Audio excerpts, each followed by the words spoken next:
En 1940, 4 adolescents, ou plutôt leur chien, nommé Robot, arrive à passer dans un trou juste assez grand pour le laisser entrer.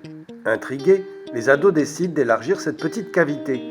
Les 4 garçons découvrent un éboulis dû à un effondrement qui va protéger la grotte pendant des millénaires. Puis, ils sont stupéfaits par un spectacle tout à fait inattendu. Des animaux peints sur les parois semblent bondir. C'était il y a 78 ans, et je m'en souviens comme si c'était hier, dira Simon. C'était féerique.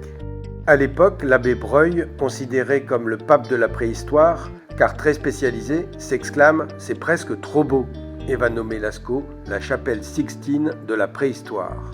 1963 figures peintes, 1500 gravures et des objets réalisés il y a 20 000 ans. Mais à cause de son immense succès, la grotte subit une altération majeure due au gaz carbonique expiré par les visiteurs. Et André Malraux impose sa fermeture en 1963, 20 ans après sa découverte. En 1983, un fac-similé appelé Lascaux II ouvre au public et permet de redécouvrir le célèbre site. En 2012 apparaît Lascaux III. C'est un véhicule aménagé de panneaux et de projections HD qui communique les peintures lors d'une tournée mondiale très médiatisée. En 2016, Corée du Sud, puis Japon et Chine en 2017. Lascaux IV émerge en 2016, la construction du fac-similé le plus sophistiqué du monde, installé en contrebas de la grotte originale, au cœur du Centre international d'art pariétal. Architecture contemporaine exceptionnelle de 8500 m² d'architectes norvégiens de l'agence Snohetta. Le bâtiment semi-enterré, couvert d'un toit végétalisé, disparaît dans la forêt, alors que la façade s'ouvre sur la vallée de la Vézère. La Vézère est une rivière qui, à l'époque préhistorique, était beaucoup plus importante, et la plupart du temps gelée, car la température moyenne annuelle était de 6 degrés. Climat contrasté, avec des périodes de crue très violentes, ou l'inverse. Mais l'homme y trouve tous les éléments qui conditionnent sa vie. De l'eau douce, des alluvions, de la nourriture, des matériaux pour faire des projectiles, des lampes et pour construire des cabanes. Le geste architectural est très marquant, du béton brut ou sablé et du verre, des lignes obliques dynamiques et une certaine sobriété, de la lumière en façade et zénithale, à l'intérieur et à l'extérieur des parcours très scénographiés.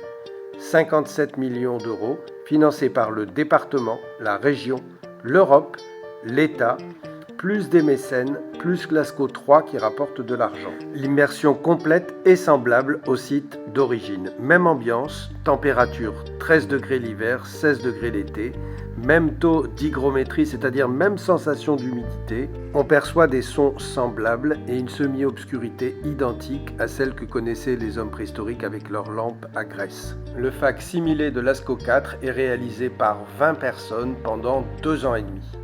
La grotte originale est scannée pour obtenir 20 000 photos haute définition pour une reconstitution en 3 dimensions d'une précision inédite. On fraise des centaines de blocs de polystyrène pour obtenir les volumes des parois, puis 3 sculpteurs peaufinent des détails. Une empreinte élastomère de silicone permet d'obtenir un moule. Les parois définitives de résine et de fibre de verre sont recouvertes d'un voile de pierre en calcaire broyé, poudre de verre, argile et calcite de la région, plus des pigments naturels. Les peintures sont reproduites par des plasticiens à l'aide de projections très précises. C'est un travail collectif qui aboutit à une illusion parfaite, très contrôlée. Les volumes sont assemblés comme un puzzle aux jonctions invisibles. L'art émerge avec l'Homo sapiens vers moins 35 000 ans. Il est étroitement lié à la pensée. Le cadre de vie va évoluer avec l'Homo ornarens, l'homme qui orne, qui va développer des fonctions d'usage, mais aussi des fonctions d'estime, à commencer par son propre corps qu'il va habiller, raser, enduire. La création fait partie intégrante de l'expérience humaine. Régis Debray pense que l'image jaillit des grottes pour prolonger la vie, et observe que magie et image contiennent les mêmes lettres. Les hommes préhistoriques expriment ce désir magique d'anticiper et de provoquer la domination du gibier, comme s'ils voulaient conjurer le sort. L'image est un moyen d'initiation, d'anticipation ou de défense, et peut-être même de survie. On voit donc que l'image est un bien de première nécessité. Elle a des vertus bénéfiques entre le redoutable et le rassurant, le visible et l'invisible. Et l'image donne corps à l'esprit. Lascaux 4 est un concept de visite inédit qui permet une immersion totale et un retour aux sources qui impressionne face à des œuvres exceptionnelles qui feront dire à Picasso « On n'a pas fait mieux depuis ».